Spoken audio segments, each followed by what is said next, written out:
Calendar part 1। Dear students, good morning. तो आज हम रीजनिंग के अंतर्गत कैलेंडर पर स्टडी करेंगे। कैलेंडर में सबसे पहले हम यह समझने का कोशिश करेंगे कि अतिरिक्त दिन ऑड डेज किसे कहते हैं।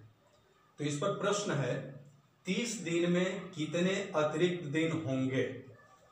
आपको 30 दिन दे दिए गए हैं और आपको बतलाना है कि इस 30 दिन में कितने अतिरिक्त दिन होंगे। तो हम सबसे पहले 30 दिन में कितने सप्ताह होंगे निकालेंगे। हम जानते हैं कि एक सप्ताह में 7 दिन होते हैं, तो 30 में हम 7 से भाग देंगे, 4 टाइम्स 7 चौक 28, 2 यहाँ पर शेष आता है। तो 4 सप्ताह तो क्लियर हो गया कि 30 दिन में 4 सप्ताह तो होंगे और 2 दिन शेष बच जाते हैं यहाँ पर। तो ये जो 2 दिन है यही अतिरिक्त दिन है, इसे ही हम कहते हैं अतिरिक्त दिन। ओके, 31 दिन में कितने अतिरिक्त दिन होंगे। ठीक उसी प्रकार से हम 31 में 7 से भाग देंगे, तो 7 चौक 28, शेष आ जाएगा 3। तो 4 सप्ताह तो पूर्ण हुए 31 दिन में और साथ ही 3 दिन शेष बच जाते हैं। तो यह जो 3 दिन शेष बचे हुए हैं इसी को हम कहते हैं अतिरिक्त दिन। तो ये 3 दिन अतिरिक्त दिन है। प्रश्न है, 28 दिन में कितने अतिरिक्त दिन होंगे। ठीक उसी प्रकार से हम 28 में 7 से भाग देते हैं, 7 चौक 28, और यहाँ पर हम देखते हैं कि शेष कुछ भी नहीं बचता है, यानी कि अतिरिक्त दिन की संख्या 0 हुई, 0 दिन है ये। तो अगर 28 दिन में हम देखें कि अतिरिक्त दिन कितने होंगे, तो अतिरिक्त दिन नहीं होंगे। अगला प्रश्न है, 29 दिन में कितने अतिरिक्त दिन होंगे। तो हम 29 में 7 से भाग देंगे, 7 चौक 28, 1 दिन यहाँ शेष बच जाता है, तो यह 1 दिन अतिरिक्त दिन है।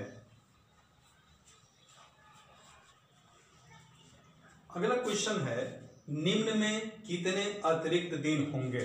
जैसे ये 2 दिन है, 3 दिन, 5 दिन, 1 दिन, 0 दिन, 3 दिन, 2 दिन और 4 दिन। इसमें हमको निकालना है कि अतिरिक्त दिन कितने होंगे। तो कैसे हम निकालेंगे, जैसे 2, 3, 5, 5, 5, 10, 10 में से एक सप्ताह यानी कि 7 दिन निकाल देंगे तो 3 दिन बचेगा। फिर 3 और 1 4, 4, 3, 7, एक सप्ताह पूर्ण हो गया। फिर 2 और 4 6, अतिरिक्त दिनों की संख्या होगी 6। प्रश्न है, एक साधारण वर्ष में कितने अतिरिक्त दिन होंगे। तो एक साधारण वर्ष में 365 दिन होते हैं। अब 365 दिन में कितने सप्ताह होंगे। 365 में हम 7 से भाग देकर निकाल सकते हैं, तो 7 5 35 और 7 दूनी 14। इस तरह से हमने देखा कि 365 दिन में 52 सप्ताह हो जाएंगे और 1 दिन शेष बचेगा। यह जो 1 दिन है यही अतिरिक्त दिन कहलाएगा। तो इस प्रकार हम समझ पाए हैं कि एक साधारण वर्ष में यानी कि 365 दिन में 1 दिन अतिरिक्त दिन होता है। एक लीप वर्ष में कितने अतिरिक्त दिन होते हैं। इसके लिए हम देखेंगे कि एक लीप वर्ष में कितने दिन होते हैं। तो एक लीप वर्ष में 366 दिन होते हैं। इसमें हम 7 से भाग देंगे, 7 × 5 = 35 और 7 दूनी 14। इस तरह से यहाँ पर 2 दिन शेष बच जाते हैं, यानी कि 52 सप्ताह पूर्ण हुआ और 2 दिन शेष बचते हैं। तो ये जो 2 दिन हैं यही अतिरिक्त दिन होते हैं। तो एक लीप वर्ष में 2 दिन अतिरिक्त दिन होते हैं, किसे कहते हैं। तो आइए हम जानेंगे कि लीप वर्ष किसे कहते हैं। तो सबसे पहले हम शताब्दी के बारे में जानकारी लें। शताब्दी, सेंचुरी, तो जैसे वर्ष होता है 100, ये शताब्दी है। 200 शताब्दी, 300, इसी तरह से 1600, 1800, 2000। तो ये सब शताब्दी वर्ष हैं। और इसमें आप देख रहे हैं कि सब में लास्ट में डबल जीरो है। डबल जीरो आप यहाँ पर देख पा रहे होंगे। तो डबल जीरो है, यानी कि यहाँ पर उच्चारण होता है 100 का। अब जैसे यहाँ पर हम बोलते हैं 100, उसके बाद कोई नंबर हम नहीं बोल रहे हैं। 200, 300, यानी कि 100 बोलने के बाद अगर कोई बाद में कोई संख्या न हो तो वह होगा शताब्दी वर्ष। इनको छोड़कर जो अन्य वर्ष होंगे वो इस प्रकार से होंगे, जैसे 1250, इसमें देखिए 1200 हमने कहा, फिर 50 भी यहाँ पर कहा जा रहा है। तो 1250 अन्य वर्ष है, यह शताब्दी वर्ष नहीं है। 1982, 1984, 2022, ये सब अन्य वर्ष में आते हैं। अब हम जानेंगे कि लीप वर्ष कैसे निकालेंगे शताब्दी में और लीप वर्ष कैसे निकालेंगे अन्य में। तो शताब्दी में इसमें से कोई भी आप संख्या लीजिए, अगर वह संख्या 400 से पूर्णतः विभक्त हो जाती है तो फिर वह लीप वर्ष होगा। जैसे 100 है, इसमें 400 का तो भाग जाएगा ही नहीं। 200, 300, इसमें 400 का भाग नहीं जाएगा। लेकिन अगर हम 400 कहें तो इसमें 400 का भाग जाएगा। तो ये 400 होगा लीप वर्ष और इसमें अतिरिक्त दिन हो जाएंगे 2। इसी प्रकार से 500 लीप वर्ष नहीं होगा, 600 लीप वर्ष नहीं होगा, 700 लीप वर्ष नहीं होगा। लेकिन 800 यदि हम कहते हैं तो 800 में 400 से भाग देने पर 800 पूर्ण रूप से विभक्त हो जाता है। अतः 800 लीप वर्ष है और इसमें अतिरिक्त दिन होंगे 2। इसी प्रकार से 1200 लीप वर्ष होगा, इसी प्रकार से 1600, ये सब लीप वर्ष कहलाएंगे शताब्दी के अंतर्गत। तो हमेशा आप याद रखिए, शताब्दियों में लीप वर्ष हमें निकालना है तो हम शताब्दी वर्ष में 400 से भाग देते हैं और भाग देने पर यदि वह संख्या पूर्णतः विभक्त हो जाती है तो फिर हम कहेंगे कि वह लीप वर्ष है। लेकिन अन्य वर्षों में लीप वर्ष निकालने के लिए हम 4 से भाग देते हैं। जैसे शताब्दी में लीप वर्ष निकालने के लिए 400 से हमने भाग दिया। लेकिन अन्य वर्ष हैं जो शताब्दी वर्ष नहीं है, वह लीप वर्ष होगा कि नहीं, इसकी जानकारी लेने के लिए हम 4 से भाग देते हैं। अगर संख्या 4 से पूर्णतः विभक्त हो जाती है तो वह लीप वर्ष होगा और यदि पूर्णतः विभक्त नहीं होती है तो वह लीप वर्ष नहीं होगा। इस तरह से हम देखते हैं कि यदि 1250 में 4 से भाग दें तो 1250 4 से पूर्णतः नहीं कटता है। उसी प्रकार से 1982 में अगर हम भाग देते हैं 4 से तो यह भी पूर्णतः विभक्त नहीं होता है। लेकिन 1984 में अगर हम 4 से भाग दें तो 1984 पूर्णतः विभक्त हो जाता है। तो यह लीप वर्ष होगा और लीप वर्ष होगा तो इसमें अतिरिक्त दिन होंगे 2 और इसका फरवरी होगा 29 दिन का। तो हमेशा याद रखिए, जो लीप वर्ष होता है उसका फरवरी माह 29 दिन का होता है और अतिरिक्त दिनों की संख्या पूरे साल में 2 होती है। अब यहाँ पर है 2022 में अगर हम 4 से भाग दें तो 2022 पूर्ण रूप से विभक्त नहीं हो पाता है, अतः 2022 लीप वर्ष नहीं है। तो 1250 में अतिरिक्त दिन की संख्या होगी 1 और 1250 का फरवरी 28 दिन का रहा होगा। उसी तरह से 1982 है, इसमें अतिरिक्त दिन की संख्या 1 होगी और इसका भी फरवरी 28 दिन का रहा होगा। 2022 का फरवरी 28 दिन का होगा और पूरा 2022 में अतिरिक्त दिन की संख्या 1 होगी। अगला प्रश्न है 100 वर्ष में कितने लीप वर्ष होंगे। पूरे 100 वर्ष हैं और उसमें हम निकालेंगे कि कितने लीप वर्ष होंगे। तो यहाँ पर आप देख रहे हैं कि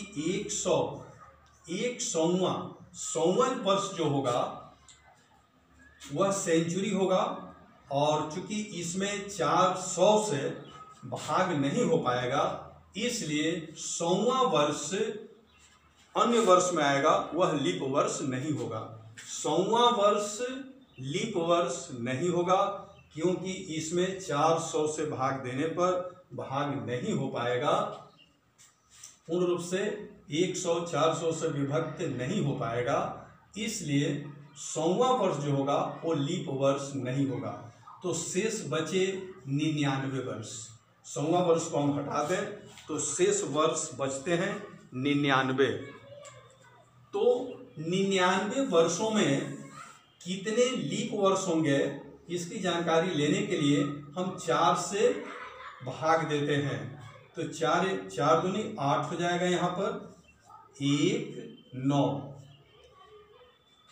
और 4 चौका 16 3। इस तरह से हमने देखा कि 99 वर्षों को 4 से भाग हम देते हैं तो हमारा भागफल आता है 24, अर्थात 99 वर्षों में 24 लीप वर्ष होंगे। लीप वर्ष इस प्रकार पूरे 100 वर्ष में 24 लीप वर्ष होंगे और 76 अन्य वर्ष होगा। तो इसमें 24 लीप वर्ष हो जाएगा और 76 अन्य वर्ष होंगे साधारण वर्ष से।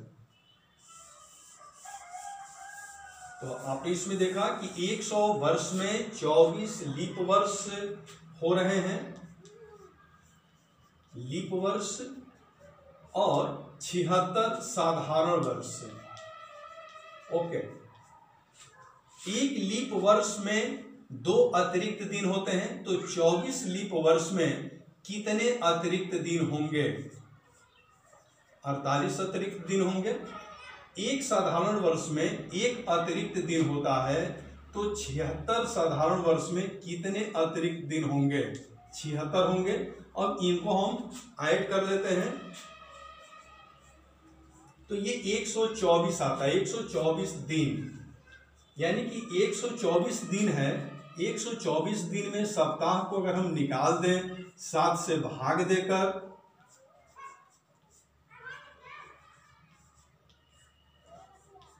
तो ये हो जाता है 17 सप्ताह तो कंप्लीट हो जाता है, यानी कि 124 दिन में 17 सप्ताह कंप्लीट हो गया और बच जाता है 5 दिन। तो ये जो 5 दिन होगा ये अतिरिक्त दिन होगा, 5 दिन अतिरिक्त दिन होंगे। इस तरह से हम कह सकते हैं कि पूरे 100 वर्ष में 5 दिन अतिरिक्त दिन होते हैं। प्रश्न है 200 वर्ष में कितने अतिरिक्त दिन होंगे? तो हम जान चुके हैं कि 100 वर्ष में 5 अतिरिक्त दिन होते हैं, तो 200 वर्ष में 10 अतिरिक्त दिन, 10 दिन हो जाएंगे। अब इसमें से हम सप्ताह निकाल देते हैं, तो 7 दिन का एक सप्ताह हो जाता है, तो इसमें से 7 हम माइनस कर देंगे तो ये हो जाएगा 3, यानी कि 3 अतिरिक्त दिन होंगे। ओके, तो इस तरह से हमने देखा कि 100 वर्ष में 5 अतिरिक्त दिन होते हैं, लेकिन वहीं पर 200 वर्ष में 5 5 10 हुआ और 10 में से एक सप्ताह निकल जाएगा 7 दिन, तो 3 बचा, 3 अतिरिक्त दिन होंगे। इसी प्रकार अगर हम यह निकालें कि 300 वर्ष में कितने अतिरिक्त दिन होंगे, तो 15 दिन हो जाएगा। अब 15 दिन में 2 सप्ताह निकल जाएगा, 7 दूनी 14, 7 7 यानी कि 14 दिन इसमें से निकल जाएगा। तो ये बचेगा 1, यानी कि 300 वर्ष में एक अतिरिक्त दिन होगा। 400 वर्ष में कितने अतिरिक्त दिन होंगे? तो 100 में 5 होता है, फिर 100 में 5 हो गया, फिर 100 में 5 हुआ, फिर 100 में 5 हुआ। लेकिन यहाँ पर एक बात और ध्यान देना है कि जो 400वां वर्ष होगा वह लीप वर्ष होगा, क्योंकि 400 में 400 से डिवाइड हो जाएगा। तो 400वां जो वर्ष होगा वह लीप वर्ष होगा। फरवरी उसकी 29 दिन की होती है, तो 1 दिन बढ़ जाएगा, यानी कि इसमें हम प्लस कर देंगे 1। ये 400वां वर्ष लीप वर्ष है, इसलिए इसमें +1 ऐड हो गया, तो ये हो जाएगा 21 दिन। 21 में 7 से हम डिवाइड करते हैं, तो 7 का 21, यानी कि यहाँ पर कोई भी शेष नहीं बचता है, अर्थात कोई भी अतिरिक्त दिन नहीं बचता है। तो हम ये कहेंगे कि 400 वर्ष में अतिरिक्त दिन होते ही नहीं हैं, अर्थात अतिरिक्त दिन की संख्या 0 होती है। इसी प्रकार अगर हम देखें तो 400 में एक भी अतिरिक्त दिन नहीं होता है, 800 में अतिरिक्त दिन नहीं होगा, 1200 में अतिरिक्त दिन नहीं होगा, 1600 में अतिरिक्त दिन नहीं होगा, 2000 में अतिरिक्त दिन नहीं होगा। इस प्रकार से तो 400 का 2 गुना 800 है, इसका 3 गुना 1200 है, 4 गुना 1600 है और 5 गुना 2000 है। तो इनमें अतिरिक्त दिन 0 होते हैं, अतिरिक्त दिन इसमें होंगे ही नहीं, यह आपको याद रखना है। डियर स्टूडेंट्स, अगर हम दिनों की संख्या देखें तो जनवरी में 31 दिन होते हैं, फरवरी 28 दिन का भी होता है, और लीप ईयर अगर हो तो ये 29 दिन का भी होता है। तो इस बात को आप याद रखिए कि अगर साधारण वर्ष है तो साधारण वर्ष का फरवरी 28 दिन का होगा और लीप वर्ष का फरवरी 29 दिन का होगा। मार्च 31 दिन का होता है, अप्रैल 30 दिन का होगा, मई 31 दिन, जून 30 दिन का होता है, जुलाई 31 दिन, अगस्त 31 दिन, सितंबर 30 दिन का होगा, अक्टूबर 31 दिन, नवंबर 30 दिन और दिसंबर 31 दिन का होता है। तो यहाँ हमें अगर 4 मंथ अगर हम याद कर लें, अप्रैल, सितंबर, जून, नवंबर, अगर हम ये 4 मंथ अगर हम याद कर लेते हैं तो ये 4 मंथ 30 दिन के होते हैं। याद करने का शॉर्टकट तरीका होगा अप्रैल से जून नवंबर, अप्रैल से जून नवंबर, जून के लास्ट में एन आ रहा है 9 जून, और वहीं से बना दीजिए नवंबर, जून नवंबर, जून नवंबर, और इधर बनिए अप्रैल से सितंबर हो जाएगा। तो अप्रैल से जून नवंबर ऐसे आप याद रख सकते हैं। और अप्रैल से जून नवंबर ये 30-30 दिन के होते हैं, ये आपको याद रखना होगा। यह भी याद रखना होगा कि 31 में अगर हम 7 से भाग दे देते हैं तो 3 अतिरिक्त दिन आते हैं, 7 चौक 28 और 3 अतिरिक्त दिन हो जाएगा। तो 31 में 3 अतिरिक्त दिन होंगे और 30 में 2 अतिरिक्त दिन होगा और 29 में 1 अतिरिक्त दिन होगा और 28 में 1 भी अतिरिक्त दिन नहीं होगा। तो आप हमेशा याद रखिए 28 में अतिरिक्त दिन नहीं होता है, 29 में अतिरिक्त दिन 1 होगा, 30 में अतिरिक्त दिन 2 होगा और 31 में अतिरिक्त दिन 3 होगा। इसको याद करना चाहिए। आइए देखें दिनों की नंबरिंग। तो रविवार 0 नंबर देंगे, सोम 1, मंगल 2, बुध 3, बृहस्पति 4, शुक्र 5 और शनि 6। इसको भी आप याद कर सकते हैं। सोम, मंगल, बुध, बृहस्पति, शुक्र, शनि और रविवार को 0 मानना चाहिए। अब तक हम लोगों ने जो कुछ भी पढ़ा वो इसलिए पढ़ा कि हम किसी वर्ष में दिए गए दिनांक का दिन निकाल पाएं। जैसे प्रश्न है 15 अगस्त 1947 को कौन सा दिन था। तो 15 अगस्त 1947 को कौन सा दिन था, वह दिन हमें निकालना है। कैसे निकालेंगे? तो यहाँ लिखेंगे 15 अगस्त 1947। ये 1947 है। इसमें से एक वर्ष आप निकाल दीजिए, ये हो जाएगा 1946। ओके, 1946 पूर्ण हुआ तो 1 जनवरी 1947 शुरू हुआ प्लस 1 जनवरी 1947 से 15 अगस्त 1947 ऐसे इजीली हम लिख सकते हैं। जैसे 1947 है तो इसमें से एक हमने कम कर दिया 1946 पूर्ण है। अब 1946 के बाद 1 जनवरी शुरू होता है 1947 का, तो 1 जनवरी 1947 से 15 अगस्त 1947। 1946 को हम भिन्न भिन्न संख्याओं में बांटेंगे। पहले हम ये सोचेंगे कि यह क्या 400 के निकट है? नहीं। 800 के निकट है? नहीं। 1200 के निकट है? नहीं। 1600 के निकट है? 1600 के निकट है ये, क्योंकि इसके बाद सीधे आ जाएगा 2000 और 2000 से यह संख्या कम हो जाएगी। तो यह जो संख्या है 1600 के निकट है, तो हम लिखेंगे 1600।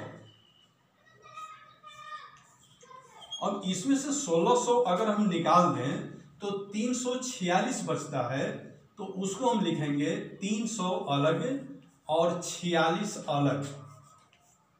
ओके, अब यहां से शुरू होता है जनवरी,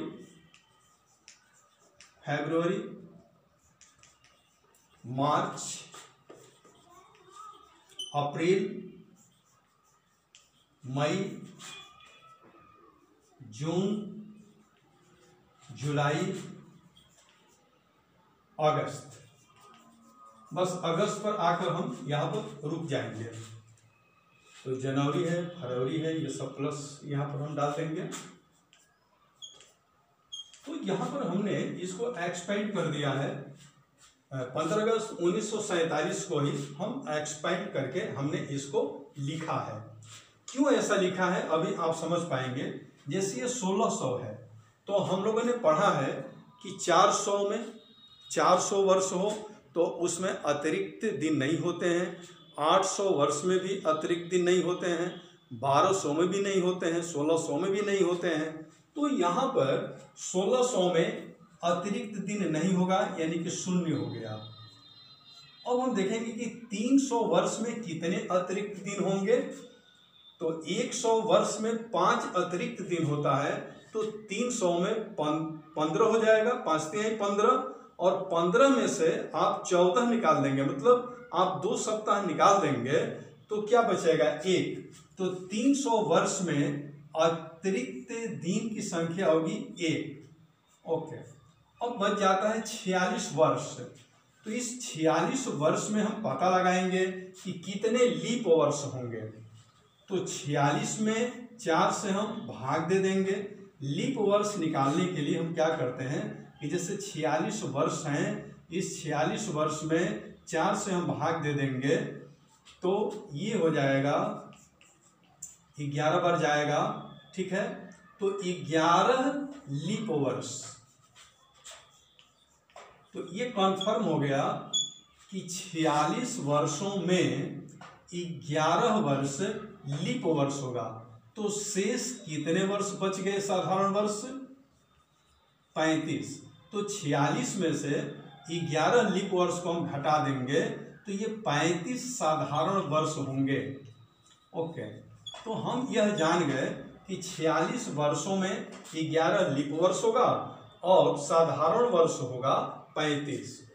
लीप वर्ष, एक लीप वर्ष में अतिरिक्त दिन 2 होते हैं, तो 11 दूनी 22 हो जाएगा ये। और एक साधारण वर्ष में अतिरिक्त दिन 1 होता है, तो 35 साधारण वर्ष में अतिरिक्त दिन 35, इन दोनों को हम ऐड कर देंगे। ठीक है, ये 57 दिन होते हैं। 57 दिन में से सप्ताहों को हम निकाल देंगे, तो 7 से यहाँ पर भाग देंगे, तो 7 8 जा 56, यानी कि यहाँ पर बचेगा 1। ओके, यानी कि एक अतिरिक्त दिन यहाँ पर हो रहा है।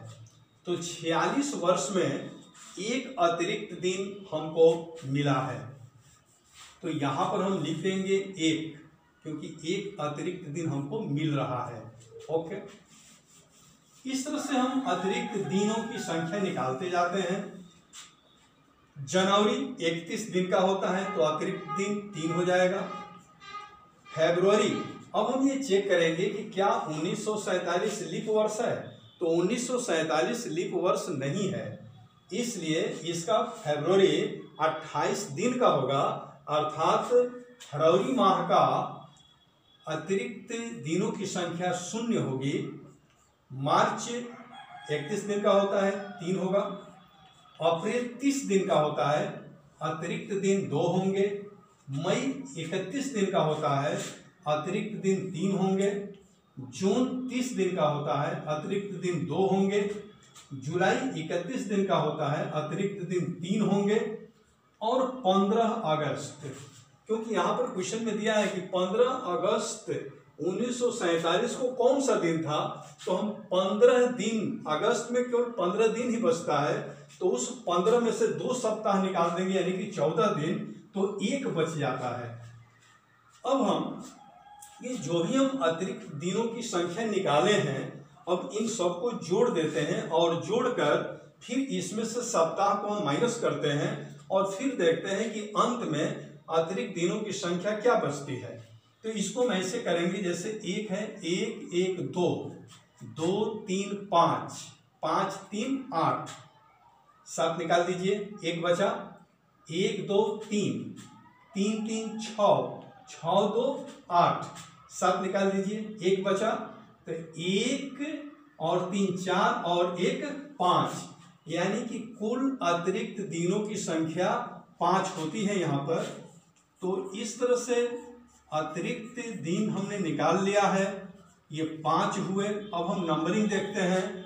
सोमवार 1, मंगलवार 2, बुधवार 3, बृहस्पतिवार 4, शुक्रवार 5, यानी कि शुक्रवार का जो नंबर है वो 5 है, अर्थात 15 अगस्त 1947 को शुक्रवार था।